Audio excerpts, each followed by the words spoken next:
My name is Iris Williams, 27 years old, the family disappointment who chose art over medicine. At my brother Jacob's medical school graduation dinner, my dad publicly called me a disgrace to our family legacy of 3 generations of doctors. I still remember his cold eyes as he dismissed my passion for art as worthless, while everyone raised glasses to my golden brother. For 5 years, I built my life without them. Now that I have success on my own terms, they suddenly want to reconcile. Let me know where you are watching from and subscribe to hear how I finally stood my ground and found my worth.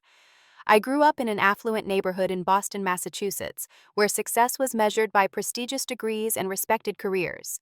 Our large colonial home featured a wall dedicated to framed medical diplomas spanning 3 generations. My father, Dr. Thomas Williams, was a renowned cardiovascular surgeon at Massachusetts General Hospital. My mother, Eleanor, worked as a hospital administrator at the same institution. Their lives revolved around medicine hospital politics and maintaining our family's reputation in healthcare circles. My brother Jacob was 3 years older than me, blessed with natural academic abilities and a personality that perfectly aligned with our parents' expectations. He could memorize complex information effortlessly, excelled in science and mathematics, and actually enjoyed the structured path laid out for him. From the earliest days, I can remember it was simply assumed Jacob would follow the family tradition. The question was never if he would become a doctor, but what specialty he would choose. Our parents enrolled us in Westfield Academy, one of the most prestigious private schools in New England. The pressure to excel started early. While most children were learning basic addition, we were expected to be several grade levels ahead. My parents scheduled our lives meticulously: piano lessons on Mondays, advanced tutoring on Tuesdays and Thursdays, language classes on Wednesdays, and educational museum visits on weekends. There was little room for unstructured play or exploration. I first discovered my passion for art when I was 7 years old. During a rare free afternoon in art class, our teacher, Ms. Bennett, gave us watercolors and encouraged us to paint whatever made us happy. While other kids painted typical houses with stick figure families, I became completely absorbed in creating a detailed underwater scene filled with imaginative sea creatures and swirling currents. Ms. Bennett stood behind me watching in silence before finally saying, "Iris, this is extraordinary for someone your age. You have a genuine gift." That evening, I proudly showed my painting to my parents during dinner. My mother glanced at it and said, "That is very nice, sweetheart. Did everyone in class make one?" My father barely looked up from reviewing Jacob's science test before commenting, "Art is a cute hobby, Iris, but let us see that spelling test from yesterday." The painting was placed on the refrigerator for a week before disappearing, while Jacob's A+ tests and science fair ribbons were carefully preserved in labeled folders. This established the pattern that would define my childhood. Jacob's academic achievements warranted celebration and documentation, while my creative efforts were treated as temporary diversions. When I was 10, I entered a regional art contest on Ms. Bennett's encouragement and won first place in my age group. The award ceremony was scheduled on the same day as Jacob's science fair competition.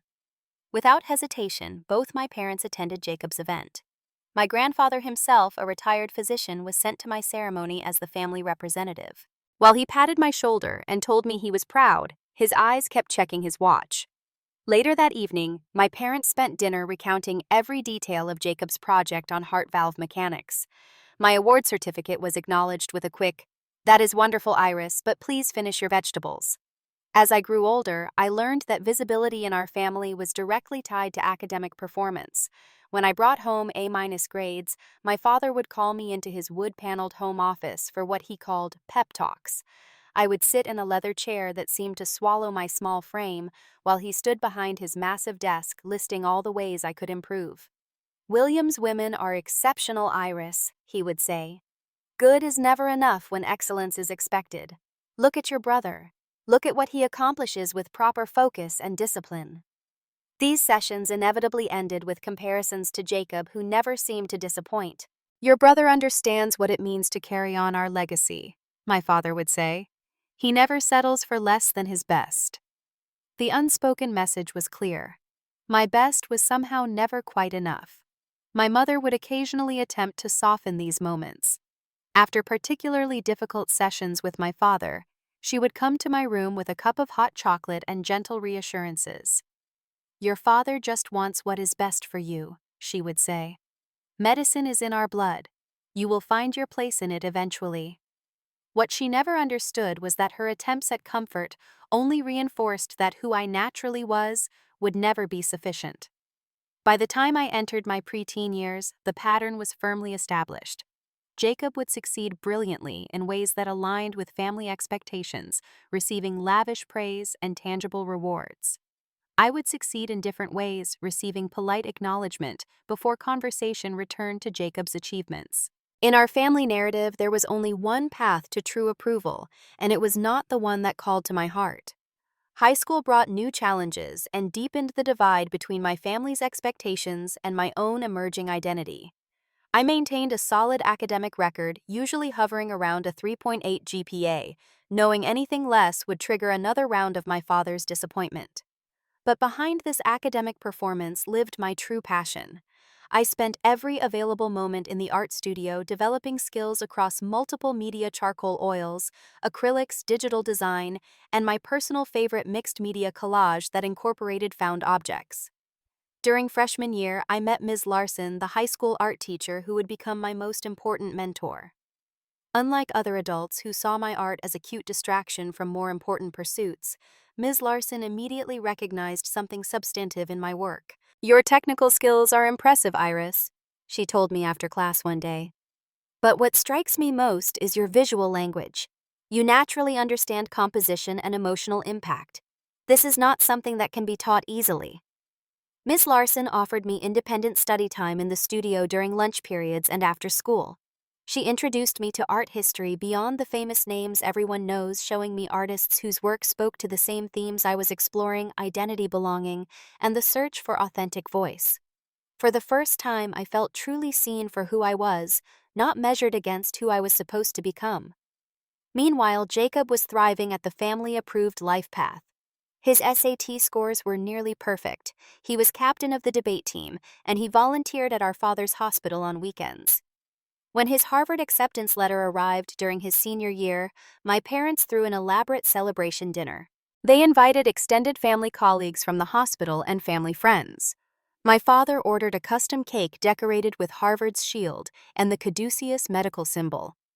During the 4-hour celebration, countless toasts were made to Jacob's bright future and the continuation of the Williams medical legacy. I sat quietly clapping at appropriate moments, feeling increasingly invisible. No one seemed to notice when I slipped away to my room before dessert was served. I remember a particularly revealing family dinner during my junior year. My father spent 45 minutes discussing Jacob's course selection strategy for his pre-med track at Harvard. They debated the relative merits of different biology professors and which research opportunities would most impress medical school admissions committees.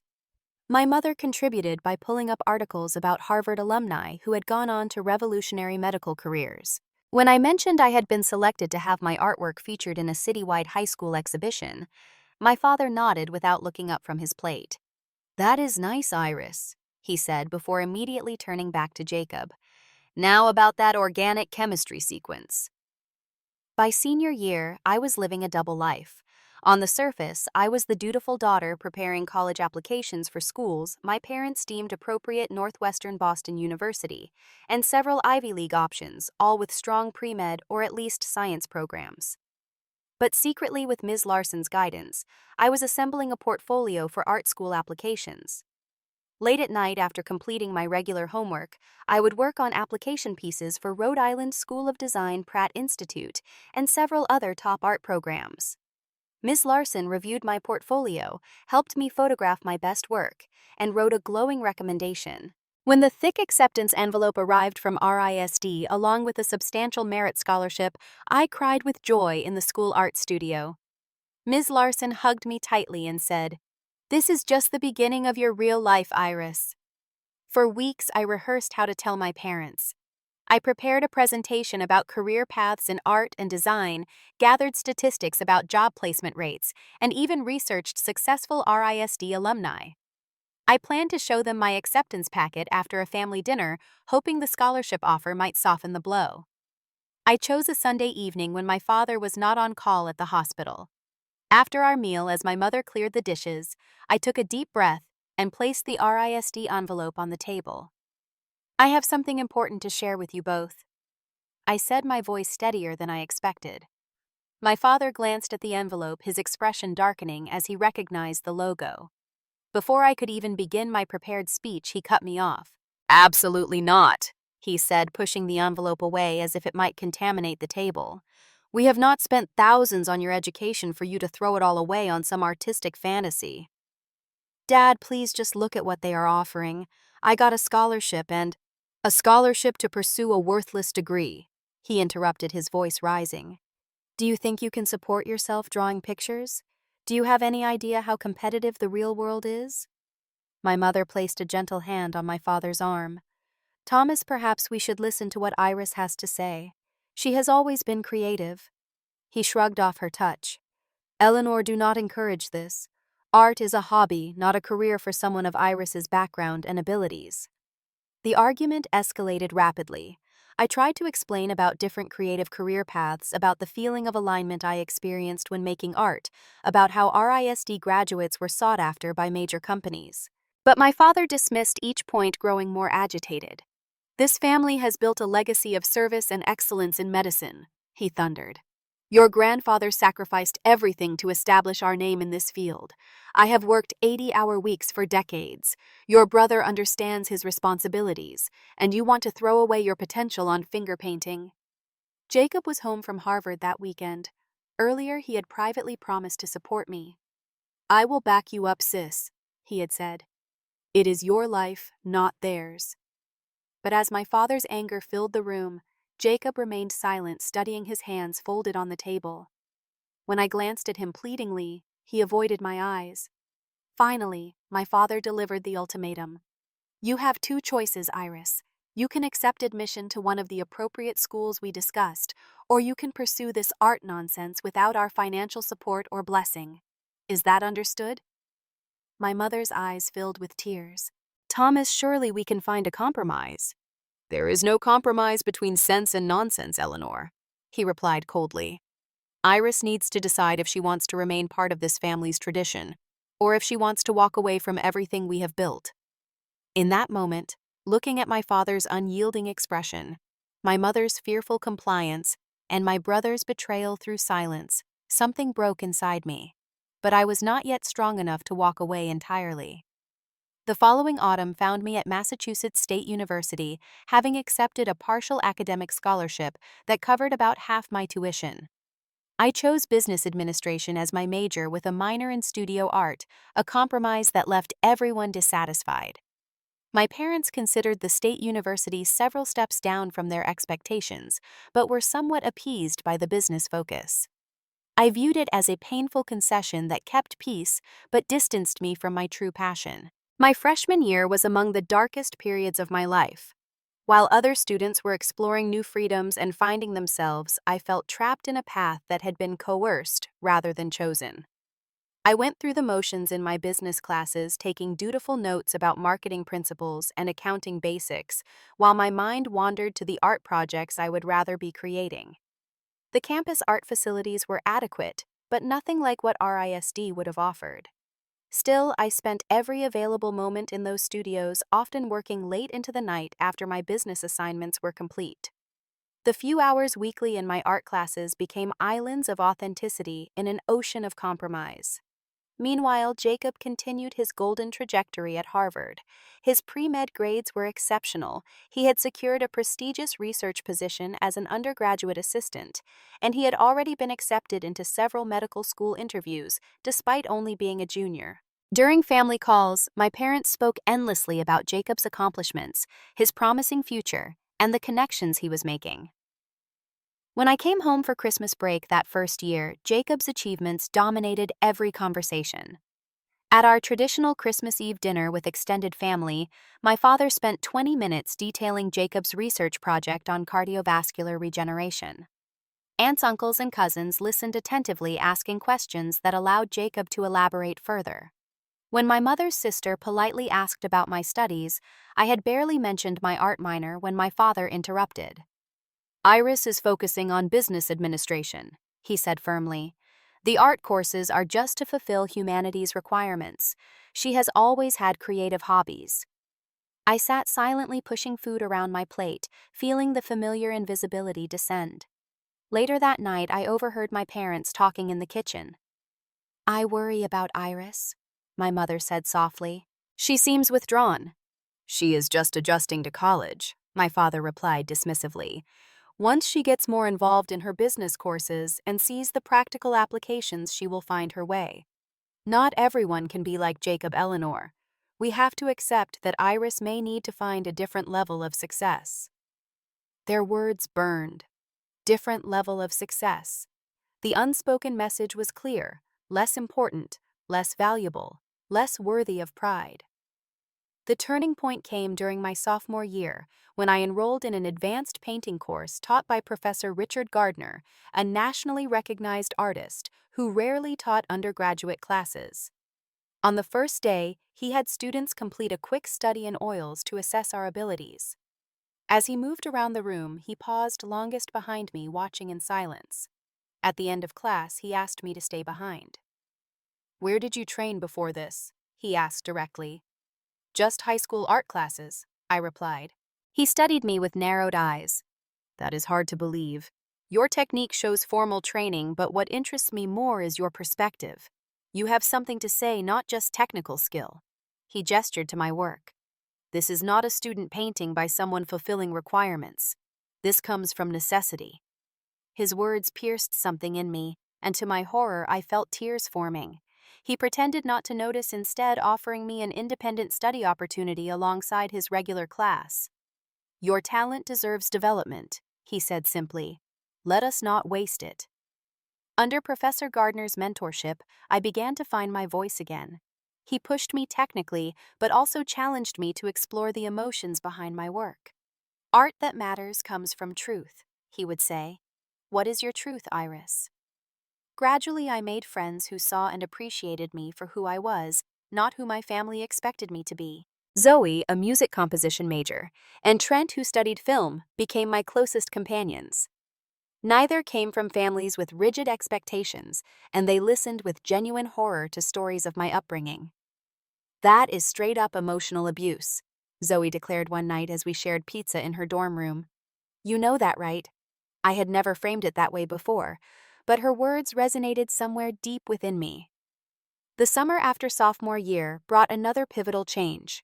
Professor Gardner recommended me for an internship at Meridian Gallery, a small but respected art space in downtown Boston. The owner, Sophia Castillo, was a formidable woman in her 50s, who had built her gallery from nothing after immigrating from Colombia in her 20s. Sophia terrified me at first with her brutally direct assessments and uncompromising standards, but after catching me working on my own pieces after hours, she took a special interest in my development. "You have talent, yes," she told me one evening as she studied my portfolio. "But many have talent. What you have that is rarer is persistence despite obstacles. This is what separates artists from people who merely want to be artists." When I shared some of my family background, Sophia laughed without humor. "Ah, I know this story well. My father wanted me to be an accountant. Practical, respectable." She shrugged expressively. "I disappointed him terribly by following my passion. He did not speak to me for 8 years." "8 years?" I gasped. "Did you reconcile?" Her expression softened slightly. "Eventually, yes. When the gallery was featured in the New York Times, he called me. Not to apologize, mind you. Just to acknowledge that perhaps my path was not entirely foolish." She fixed me with a penetrating gaze. "The question is not whether they will accept your choices, Iris. The question is whether you can live without making them." That conversation stayed with me as I returned for junior year with a growing conviction. After 2 weeks of internal debate, I made an appointment with my academic advisor and officially changed my major to fine arts with a business minor. The decision brought immediate consequences. My father's fury when I finally gathered the courage to tell my parents was even worse than I had anticipated. "We had an agreement," he said, his voice deadly quiet during our video call. "We accepted the state school, we accepted the business degree, and now you betray even that compromise." Dad, I am still keeping the business minor, I said, trying to sound reasonable. But I cannot waste any more time on a major that makes me miserable. Miserable? His voice rose sharply. Try working 3 jobs to pay for medical school like your grandfather did. Try 36-hour shifts in residency. Try telling a family their child did not survive surgery. That is sacrifice. That is dedication. You know nothing about the real world with these childish artistic indulgences. My mother's face appeared in the corner of the screen. Iris, honey, we just want security for your future. Art is so uncertain. My happiness is also uncertain on this path you have chosen for me, I replied, finding strength I did not know I possessed. I need to follow what I know is right for me. My father's expression hardened. Then you will do it without our financial support. I warned you once before. This conversation is over. He reached toward the screen.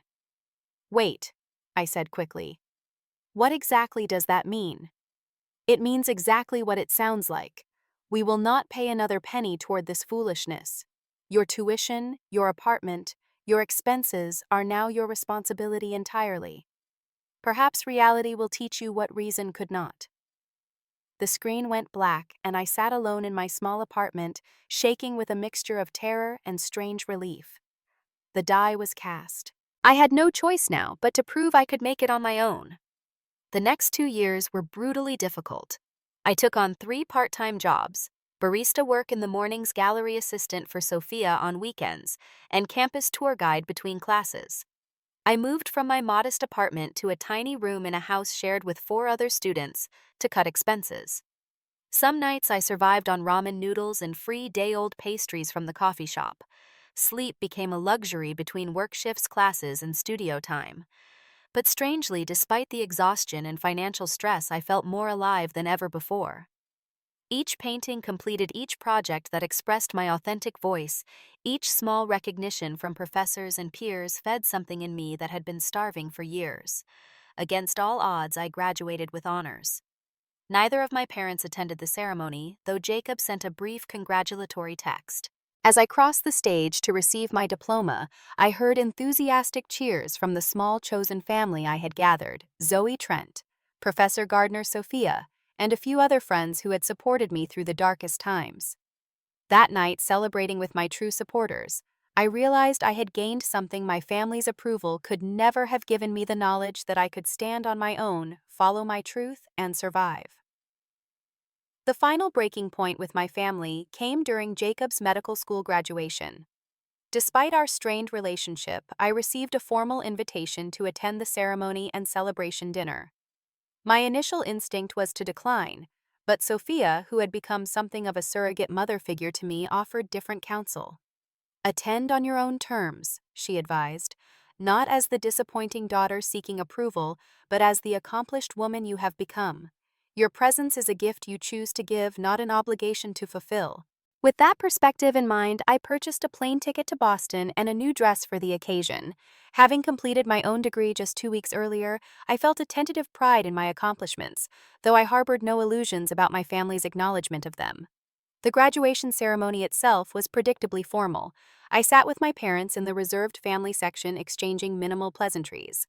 My father, distinguished in his tailored suit with the Harvard alumni tie he wore to special occasions, barely made eye contact.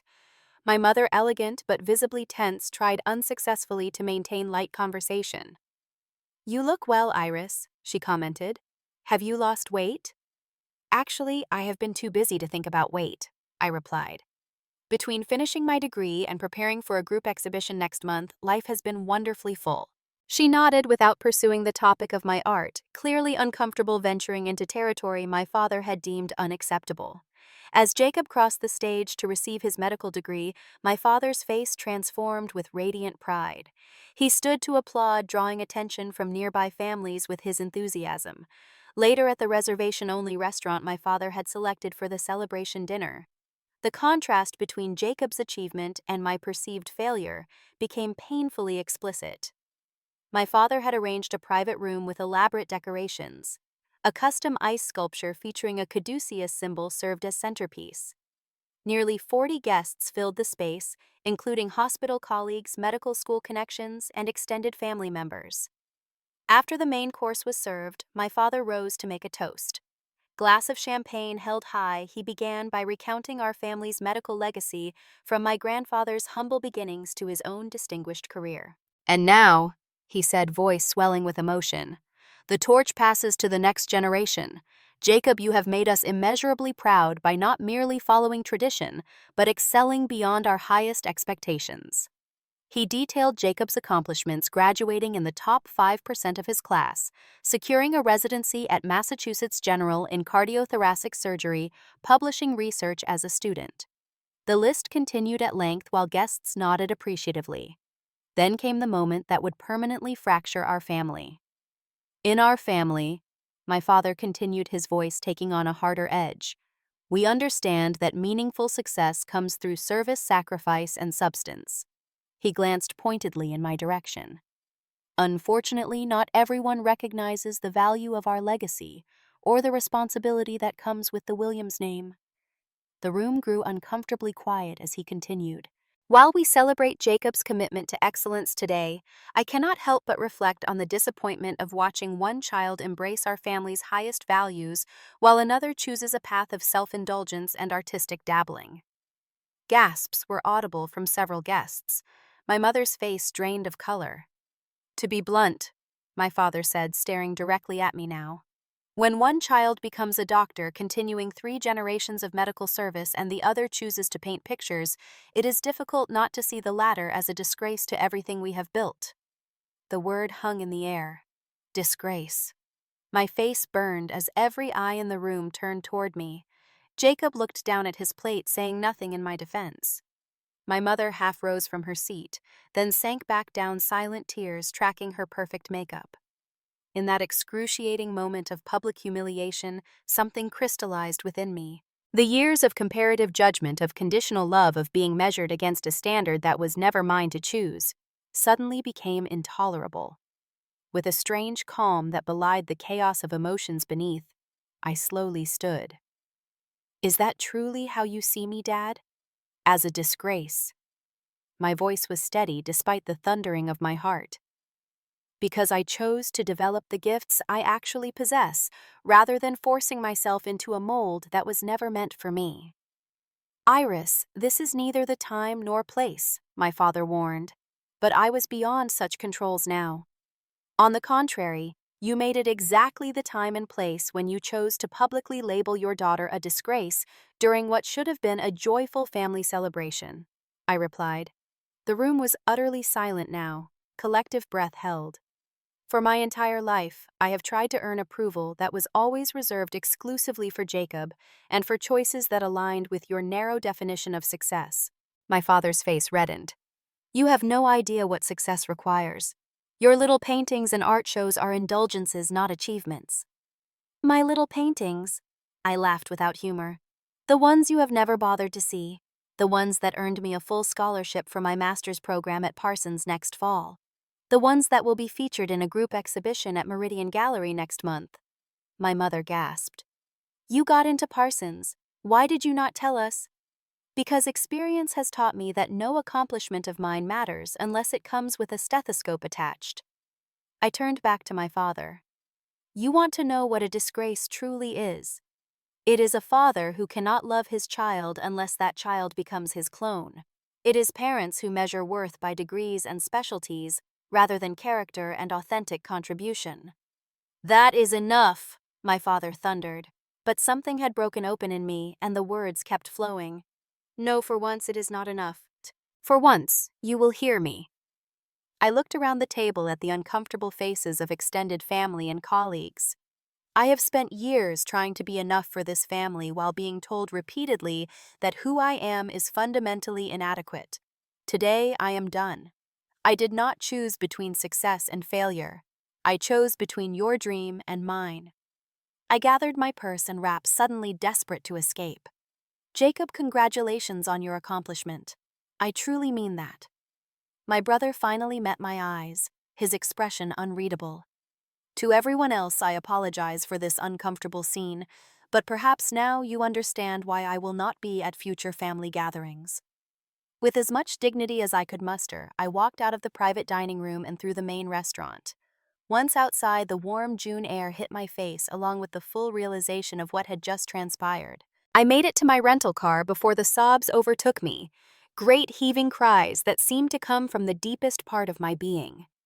Through blurred vision, I pulled out my phone and called the one person I knew would understand. "Sophia, it happened. The final break. Can you talk?" Her calm voice centered me as I recounted the evening's events culminating in my father's public denouncement and my decisive exit. "Listen to me carefully, Iris," she said when I had finished. "Tonight was terrible, yes, but it was also necessary. The cord is cut now. The false hope that they might someday truly see you for who you are can finally die, and with its death comes your freedom." "It hurts so much," I whispered. "Of course it does," she replied gently. "Family rejection always does. But now you can build your life without the shadow of their disapproval darkening every accomplishment. Now you can truly become who you are meant to be."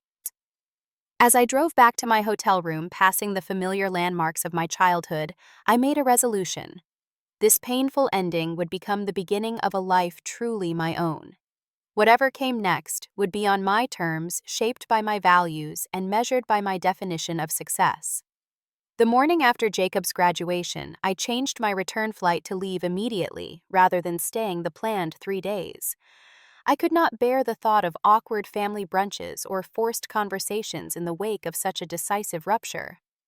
On the plane back to New York, where I had been staying temporarily with Zoe since my own graduation, I felt both hollowed out and strangely lightened, as if a burden I had carried so long I had forgotten its weight had finally been set down.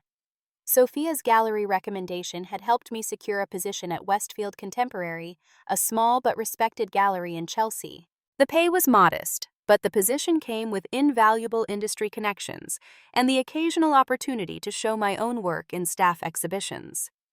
Between this job and weekend work at an upscale coffee shop, I managed to save enough for a security deposit on a tiny studio apartment in Brooklyn. The space was barely 400 square feet, with a kitchenette so small I could touch both walls simultaneously when standing in the center. The bathroom featured perpetually temperamental plumbing, and the single window overlooked an air shaft rather than any view. But it was mine, paid for by my work, decorated according to my taste, and free from the suffocating weight of family expectations. I transformed half the studio into a working art space, installing the best lighting I could afford and constructing storage solutions for canvases and supplies. There, in the early mornings before work and late into the night afterward, I poured my family trauma, my newfound independence, and my evolving identity into a series of mixed media works that became more assured with each completion. 6 months into my new life, a fortuitous connection changed everything. Lucas Bennett, a graphic designer who frequently visited Westfield Contemporary, began stopping by regularly on Thursday afternoons, when I typically worked the front desk. After several weeks of increasingly personal conversations about art philosophy and our respective backgrounds, he finally asked me to dinner. Lucas was unlike anyone I had dated before. Raised by a single mother who taught literature at a community college, he had grown up in an environment where creativity was nurtured rather than dismissed. He listened with genuine horror to stories of my upbringing, never diminishing or questioning my experience. "That is not a family," he declared one evening as we walked along the High Line after dinner. "That is a cult of achievement where love is conditional on conformity." His perspective helped me recognize patterns I had normalized my entire life. With his encouragement, I began working with a therapist who specialized in family trauma and estrangement. Dr. Patel helped me understand that my father's obsession with medical legacy likely stemmed from his own father's demanding expectations. "This does not excuse his treatment of you," she emphasized, "but understanding the pattern can help you break it rather than internalize the same conditional metrics for self-worth." Week by week, session by session, I began to dismantle the framework of inadequacy that had been constructed around my identity from childhood. I learned to recognize my reflexive self-diminishment in professional situations. I practiced receiving compliments without deflection, Most importantly, I began to trust my own artistic voice without constantly questioning its legitimacy. Meanwhile, my career saw small but significant advances. The gallery manager at Westfield noticed my dedication and began assigning me more responsibilities, including artist liaison duties for visiting exhibitions. This allowed me to connect with working artists across various career stages, many of whom generously shared advice and occasionally reviewed my portfolio. One such visiting artist, Miranda Chen, spent an hour with my latest works during a quiet afternoon at the gallery. After careful consideration of each piece, she looked at me with unexpected intensity. "You have something to say that people need to hear," she stated simply. "Your technical skills are strong, but what makes these compelling is the authentic emotional core. Keep making work this honest, and recognition will follow." With her permission, I added her comments to my portfolio website. 2 weeks later, I received an email from Avery Klein, curator of a small group show focusing on emerging artists exploring themes of identity and belonging. Would I be interested in submitting work for consideration? The exhibition, held in a converted warehouse space in Bushwick, featured 12 artists at similar career stages. On opening night, I stood nervously beside my 3 selected pieces, explaining my processes and concepts to visitors who actually seemed interested in my perspective. Lucas remained supportively by my side, occasionally squeezing my hand when he sensed my anxiety rising. As the evening progressed, a distinguished older man in wire-rimmed glasses spent nearly 20 minutes examining my work without speaking. When he finally approached, he introduced himself as Julian Mercer, art critic for the Village Voice.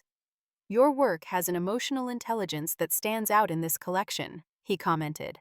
"The technical aspects are still developing, but the authenticity is undeniable. Who represents you?" "No one," I admitted. "I am just beginning to exhibit." He nodded thoughtfully. "Keep making work this honest. I will be watching your development with interest." 2 weeks later, his review of the exhibition singled out my work for particular mention. Among the 12 artists featured, Iris Williams demonstrates the most distinctive voice. Her mixed media explorations of familial rejection and self-reclamation vibrate with authentic emotion while avoiding sentimentality. Williams is an emerging talent worth watching. The review generated interest from several smaller galleries. By the following spring, I had participated in 3 more group shows and sold several pieces to private collectors. Each small success built upon the previous one, creating momentum that began to feel sustainable. Through it all, Lucas remained my steadfast supporter. His own career in graphic design was flourishing, and we often spent evenings in comfortable creative companionship. He at his computer working on client projects, while I painted or assembled collages. Our relationship deepened into a partnership built on mutual respect and understanding. "You know what I love most about us?" he asked one evening as we shared takeout on my tiny fire escape, watching the Brooklyn sunset. "We each have our own creative paths, but we champion each other's journey. No competition, no undermining, just genuine support." The contrast with my family dynamic could not have been more pronounced. With Lucas, I never had to diminish myself to maintain harmony. My successes were celebrated rather than compared, and my struggles were met with encouragement rather than judgment.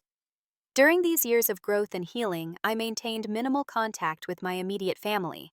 Jacob occasionally sent text messages on birthdays or holidays, brief and devoid of substance. My mother emailed monthly updates that carefully avoided mentioning my father or asking about my art career.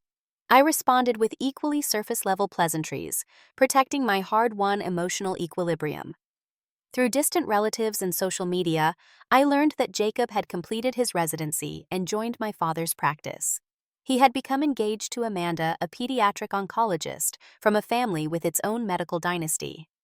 From the carefully curated photos my mother shared, their lives seemed to unfold according to the approved script, hitting all the expected milestones of prestigious appointments, charity gala appearances, and professional recognitions. I wondered sometimes if Jacob was truly happy, or if he too wore a mask of conformity to maintain family approval. But such thoughts were fleeting.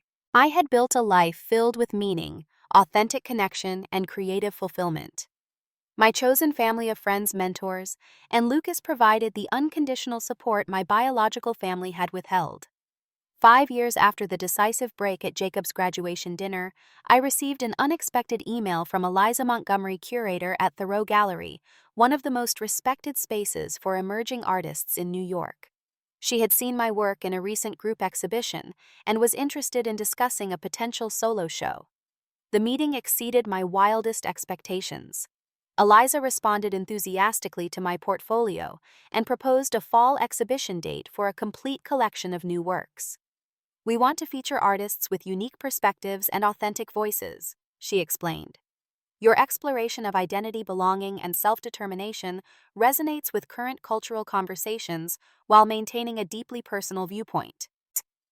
When I called Lucas with the news, he insisted on taking me to dinner at the upscale restaurant we reserved for special occasions.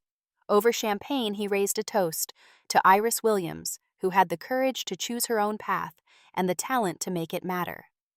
For the first time, I felt completely validated in the choice I had made 5 years earlier to pursue my authentic calling, despite the devastating family consequences.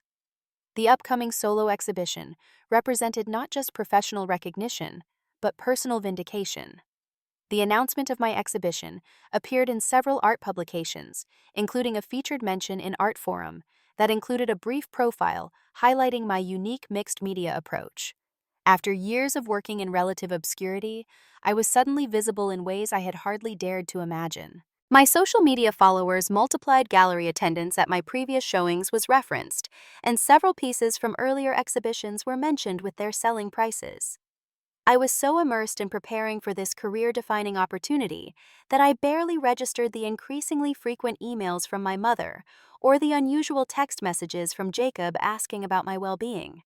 Had I been paying closer attention, I might have been better prepared for the unexpected visitor who appeared at my apartment door one rainy Tuesday afternoon.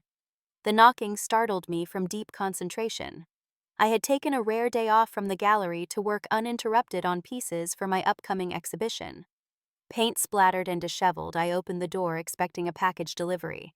Instead, I found my mother standing in the hallway, elegant as always in a tailored wool coat, her hair now streaked with more gray than I remembered. For a moment, we simply stared at each other, mutual shock rendering us speechless. "Iris," she finally said, her voice smaller than I recalled. "May I come in?" Still processing this surreal development, I stepped back wordlessly, allowing her into my small apartment. Her eyes moved quickly around the space, taking in the modest furnishings, the art supplies occupying every available surface, the canvases leaning against walls, and the half-finished piece on my easel. "Your work is beautiful," she said softly, studying the nearest painting. "I had no idea you were so talented." The simple acknowledgement, delivered 5 years too late, sent contradictory emotions cascading through me. "Why are you here, Mom?" I asked, bypassing pleasantries. She perched tentatively on the edge of my single comfortable chair, hands clasped tightly in her lap. "Your father had a heart attack 3 weeks ago." My breath caught. Despite everything, the news landed like a physical blow. "Is he—" "He survived," she said quickly. "It was serious but not catastrophic. Single vessel blockage caught relatively early. He had a stent placed and is recovering well physically." The qualifier hung between us. Physically. "The experience has been transformative for him," she continued. "For all of us, really. Facing mortality has a way of clarifying priorities." I remained standing, arms crossed protectively. "I am glad he is recovering, but I do not understand why you have come all this way to tell me this in person." My mother's eyes filled with tears. "Because he asked me to. Because we have seen your upcoming exhibition announcement, and because 5 years is too long for a family to remain broken." The laugh that escaped me held no humor. "Our family was broken long before I walked out of that restaurant, Mom. It broke every time Dad compared me to Jacob, every time my achievements were dismissed, because they did not fit the approved path, every time my worth was measured against a standard I never chose." She nodded, surprising me. "I know that now. Or at least I am beginning to understand." She gestured toward my artwork. "And seeing what you have created, what you have become, despite our failure to support you. I am ashamed, Iris." Her uncharacteristic admission disarmed me slightly. I sat on the edge of my work table, maintaining distance. "What exactly do you want from me?" Your father and Jacob would like to attend your exhibition opening, she said. We all would. Not to intrude or to claim any part of your success, but to finally acknowledge the path you chose and the artist you have become. Suspicion flared immediately. Now that I am being recognized publicly, now that my work has been featured in art forum, suddenly my artistic dabbling is worth acknowledging. What changed, Mom? The fact that I might embarrass you less now that I have some credibility. She flinched visibly. We deserve that. But it is not about public perception, Iris. Your father nearly died. When they were rushing him to the cardiac unit, do you know what he said to me? He said, I never saw Iris's art. I never gave her the chance to show me who she really is. Those words have haunted him during recovery. I remained silent, emotions warring within me. Jacob has been different too, she continued.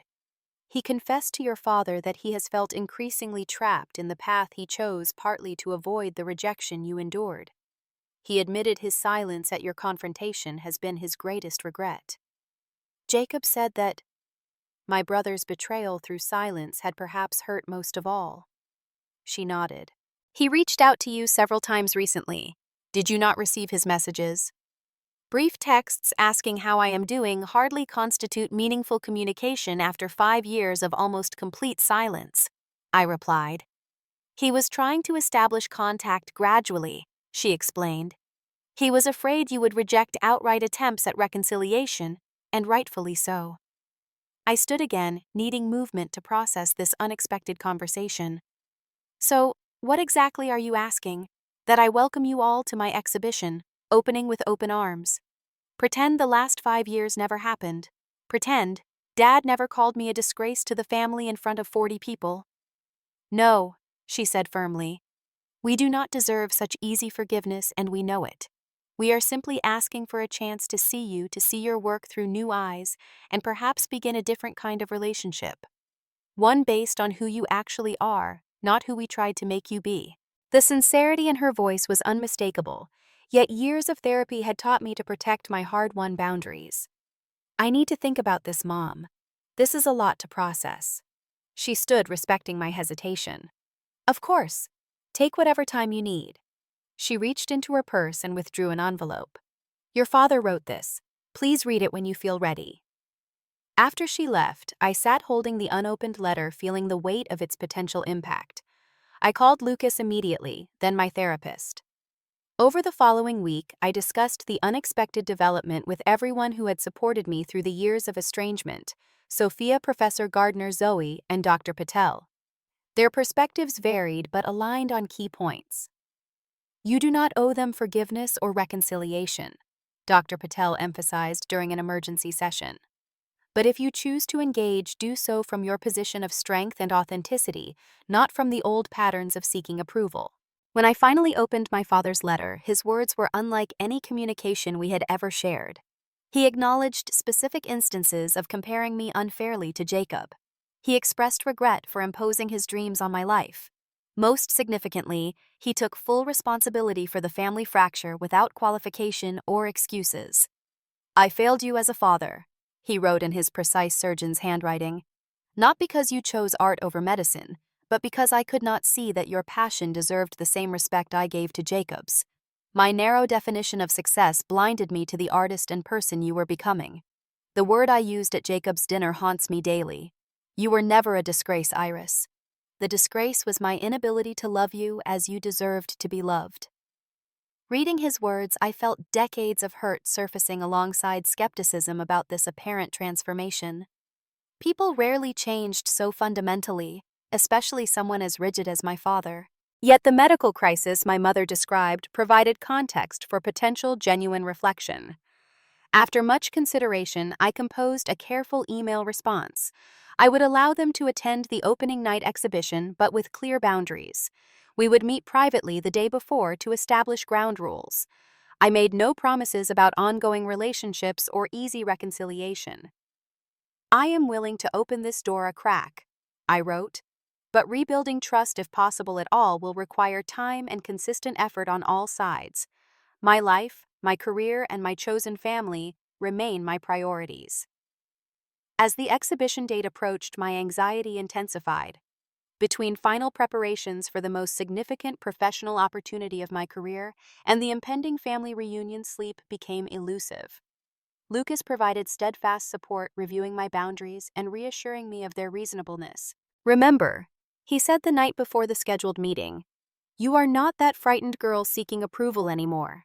You are Iris Williams, artist, about to have her first solo exhibition at Thoreau Gallery. You hold the power in this interaction." His words echoed in my mind as I entered the neutral territory of a quiet cafe the following afternoon, spotting my parents and Jacob already seated at a corner table. 5 years had marked them all. My father appeared smaller. Somehow, the confident posture diminished. My mother's anxious eyes held new worry lines. Jacob looked less polished than I remembered, his expression open in a way I had not seen since childhood.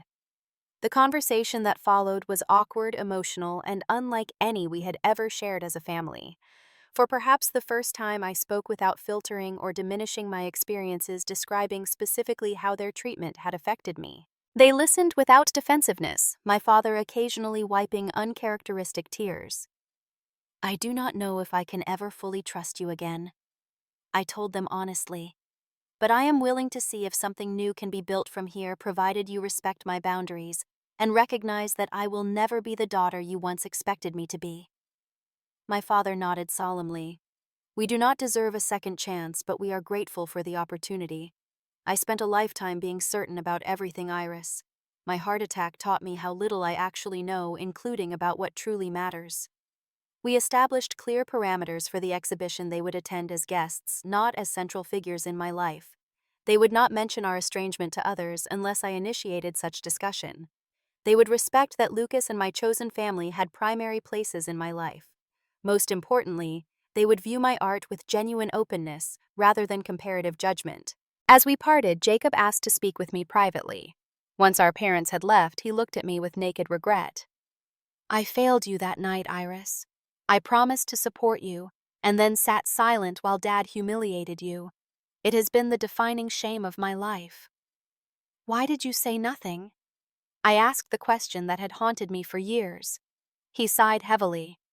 "Because I was a coward. Because I had spent my entire life earning Dad's approval and could not risk losing it. Because it was easier to let you be the target than to join you in exile." He met my eyes directly. "I have no excuse worth offering. But you should know that watching you walk away that night changed something fundamental in me. I began questioning everything about the path I had accepted so unthinkingly."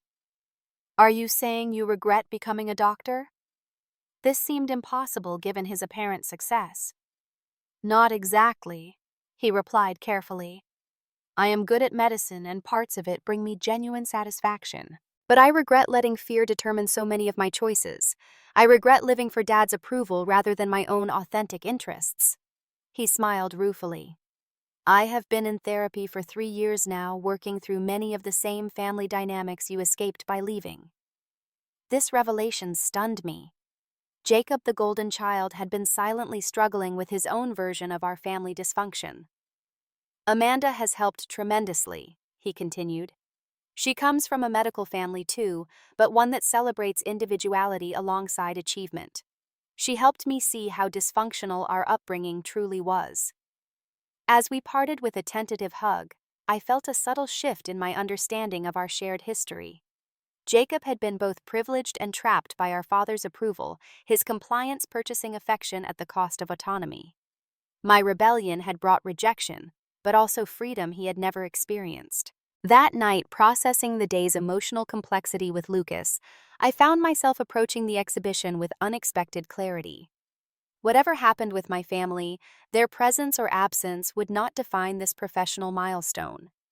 The validation I had once desperately sought from them was something I had ultimately given myself through perseverance and authentic expression.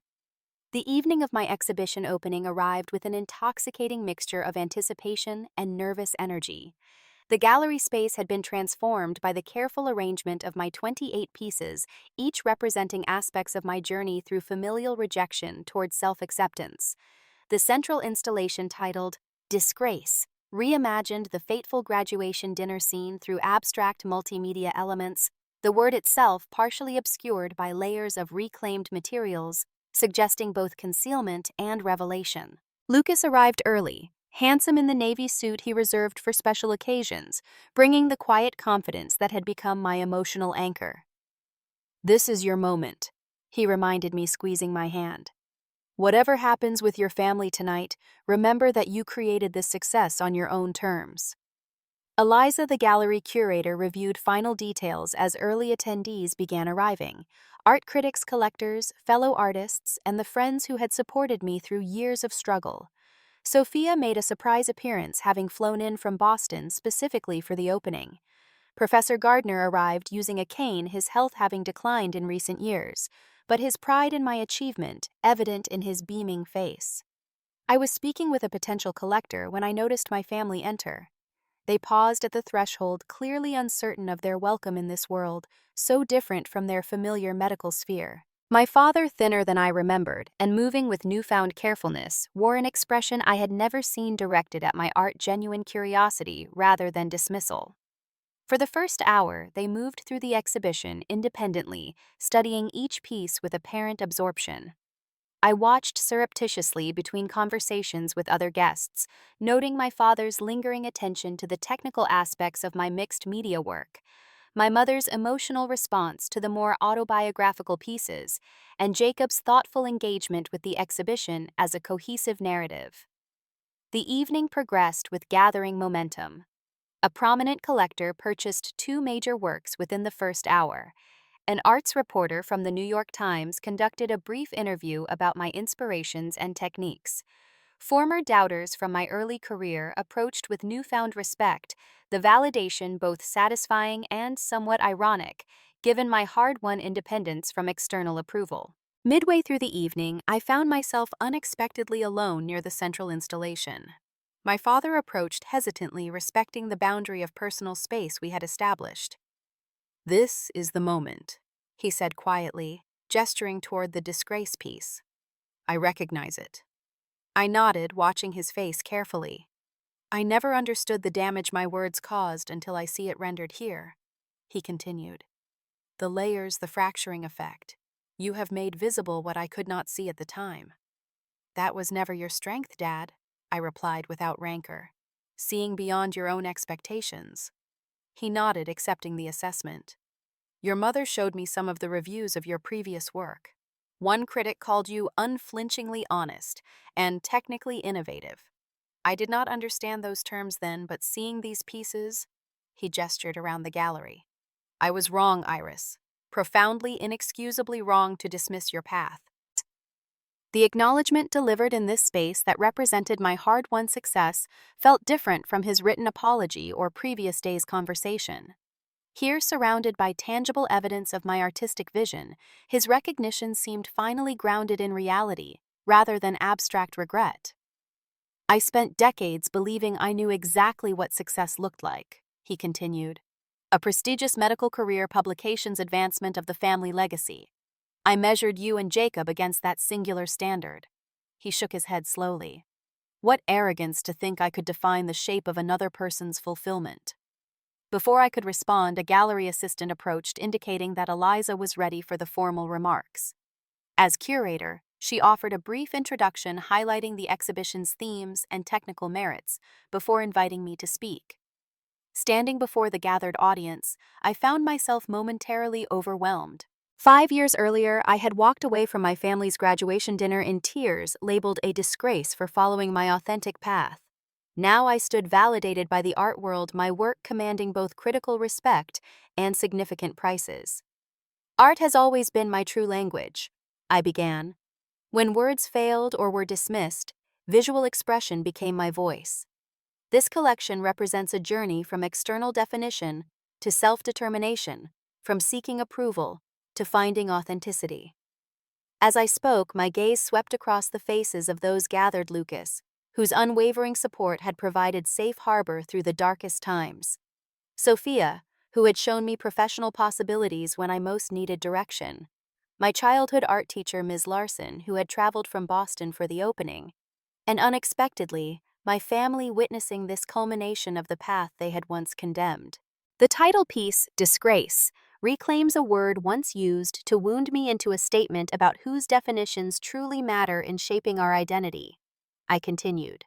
The materials themselves, broken glass, discarded textbook pages, medical gauze, and gold leaf, represent the transformation of pain into something with both meaning and beauty. Following my remarks, attendees resumed circulating among the displayed works.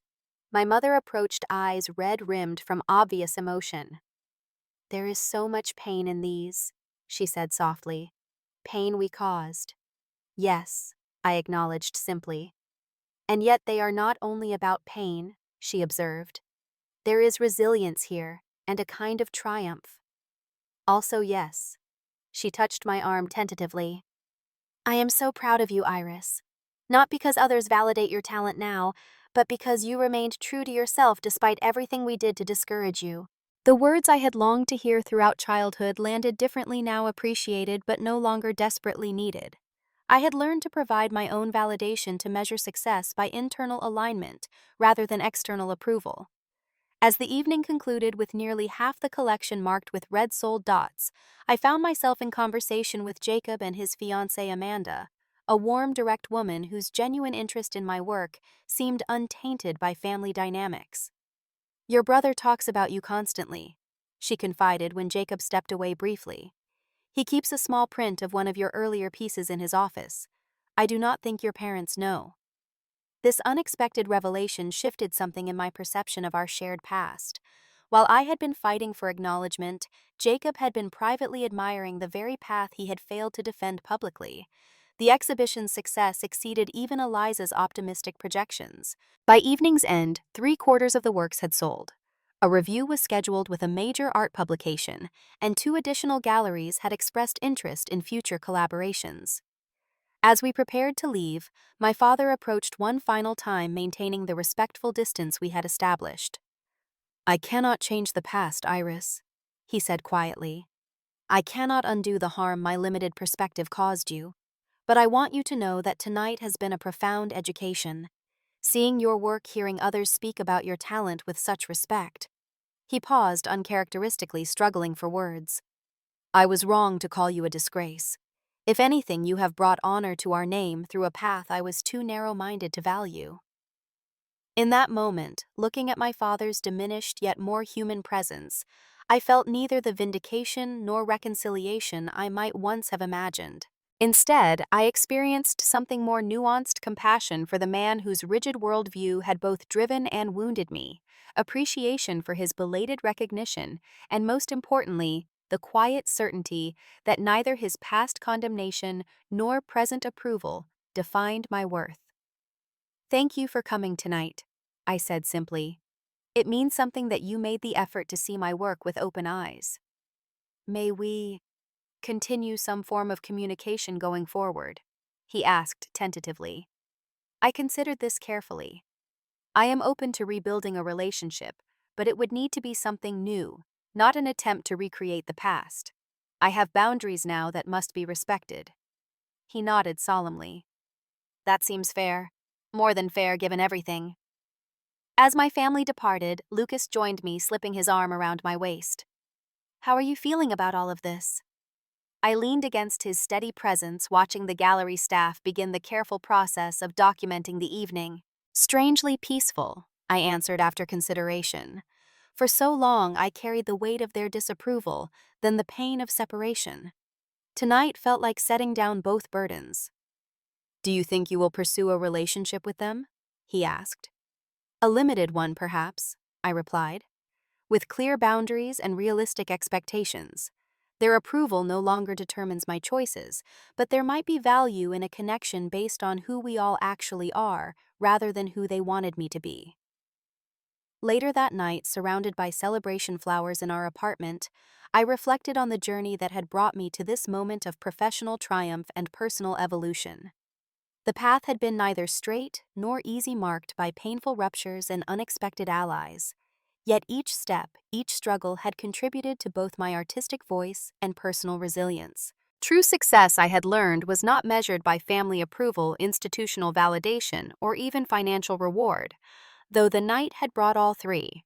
True success lay in the alignment between external expression and internal truth, in creating work that spoke authentically, regardless of reception. My father had once called me a disgrace for rejecting his narrow definition of achievement. 5 years later, I had transformed that rejection into the foundation of a life built on authentic choice, rather than inherited expectation. In reclaiming the right to define my own success, I had found something far more valuable than approval I had found myself. Have you ever had to choose between family expectations and your own dreams? How did you handle it, and what helped you stay true to yourself during the difficult times? Share your experience in the comments, and if this story resonated with you, please like, subscribe, and share it with someone who might need to hear that. Following their authentic path is not a disgrace, but an act of courage. Thank you for listening to my journey, and remember that true success comes not from external validation, but from being faithful to your own unique gifts.